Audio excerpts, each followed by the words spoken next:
In today's video we are going to talk about Crosby, Stills and Nash co-founder David Crosby has died at 81. David Crosby, a rock icon who rose to fame in the 1960s as a founding member of both the Byrds and Crosby, Stills and Amp, Nash, later known as Crosby, Stills, Nash and Amp, Young, has died.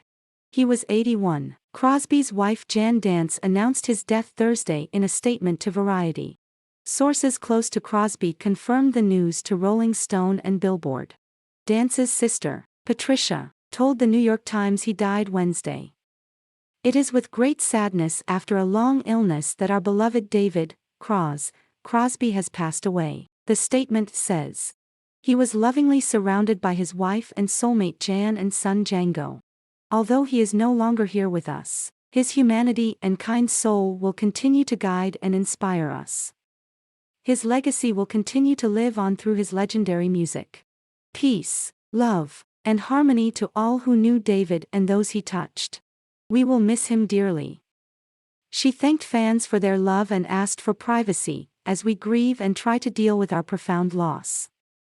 David Van Cortlandt Crosby, born on August 14, 1941, in Los Angeles, Crosby honed his musical skills at coffeehouses, clubs and colleges as a teen.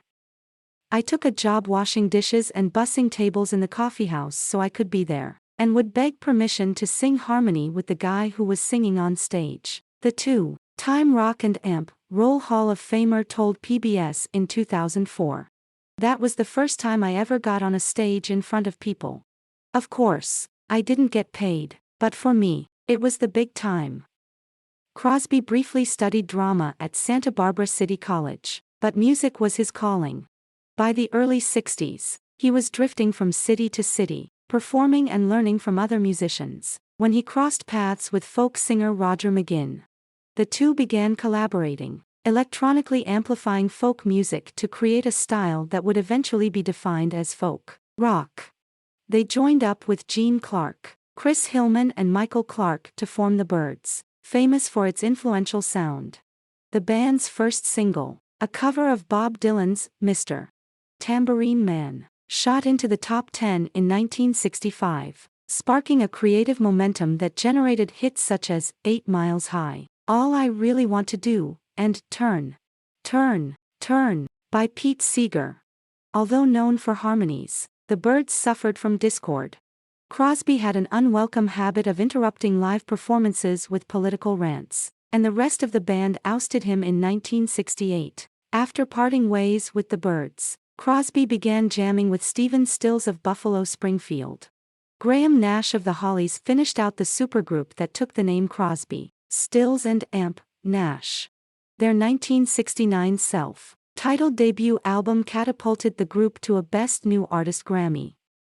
Being old is not something to celebrate. David Crosby releases new album on the cusp of 80. The trio became Crosby, Stills, Nash and Amp, Young when Neil Young joined the group. CSNY claimed its place in music history with its performance at Woodstock. In 1970, their songs "Ohio," a protest song about the Kent State shootings, and "Teach Your Children" demonstrated their anti-war activism. In July 2021, Crosby spoke with USA Today on the cusp of releasing his solo album, For Free. 80 is not a number you celebrate, darling, Crosby jokes. Being old is not something to celebrate in general. Crosby, instantly recognizable for his signature mane and walrus mustache, also reflected on tackling mortality in the album's closing track. His son James Raymond, with whom he reunited in the 1990s after putting him up for adoption in 1962, wrote it. "It's a beautiful song, isn't it? I've had a bunch of friends call me weeping after they heard it," he said. "He was a good songwriter when I met him, and we started writing together right away. But he's at least as good as I am, if not better." Crosby had an exceedingly prolific career. 12 studio albums with the Byrds, 8 with CSN and Amp, 3 as Crosby and Amp, Nash, and 8 as a solo artist, beginning with 1971's If I Could Only Remember My Name.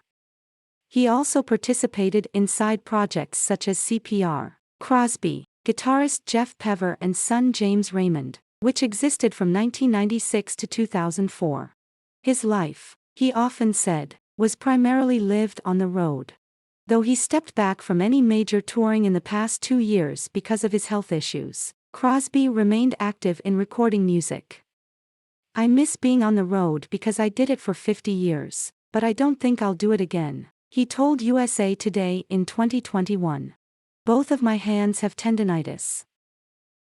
I'm at 85% of what I used to do, and there isn't anything you can do about it."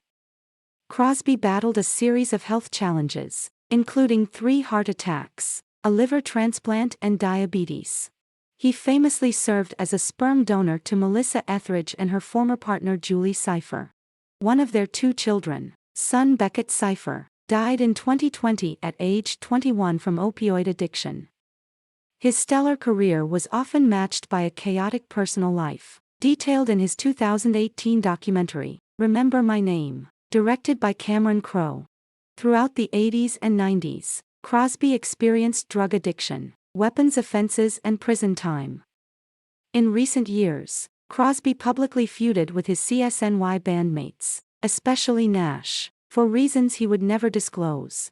In his 2021 USA Today interview, Crosby was sanguine about the reality of ever repairing that relationship. "Graham and I just don't like each other very much," he said. "Human beings do not grow on parallel paths. The reason we can't play together isn't what people think it is, but I can't tell you what it is. I'm not worried about it. I'm busy as hell." Despite his declining health, Crosby still remained engaged with music and social issues. A regular presence on Twitter, Crosby often interacted with fans, tweeting Wednesday about topics including the arrest of climate activist Greta Thunberg and his favorite Beatles song, Eleanor Rigby. On Thursday, singer Pink told USA Today she had just talked to Crosby, a California neighbor, last week about songs he wanted to play for her. "He was a really spiritually deep person. My heart goes out to Jan," she said. "We've lost so many great people lately. It's really heartbreaking." Thanks for watching. If you liked the video, please give a thumbs up and don't forget to subscribe to our channel.